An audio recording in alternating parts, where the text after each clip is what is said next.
Rafiki yangu, ninakukaribisha kitabu cha Yoshua, ile sura ya kwanza mstari wa 7 na ule mstari wa 8. Sasa haya ninakutia moyo ya kwamba usiogope kila uendako. Katika siku ya leo, rafiki yangu, Mungu anamwambia Yoshua akiwa ametembea pamoja na Musa, ameshuhudia changamoto alizopitia Musa. Wakati fulani walikutana na magumu, lakini walisonga mbele.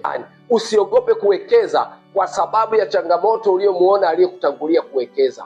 Usiogope kuwa kiongozi kwa sababu ya kumuona kiongozi aliyetangulia alipitia changamoto.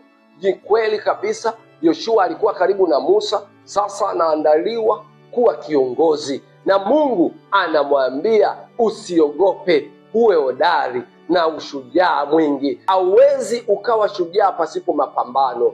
Uwe hodari katika uwekezaji. Muombe Mungu akupe macho ya kuziona fursa katika mazingira yanayokuzunguka. Katika uongozi, songa mbele. Wakati fulani unaona magumu, endelea kujifunza kwa viongozi hawa, Musa na Yoshua. Yoshua anaambiwa, sio mimi niliyokuamuru. Wakati fulani unapoona magumu katika uongozi, mwite Mungu, wewe Mungu, ni wewe ndio uliniambia nisiogope. Naomba ujasiri, naomba ushujaa mwingi, nisonge mbele. Katika masaa haya ninakutia moyo rafiki yangu, inuka, uwe hodari na ushujaa mwingi.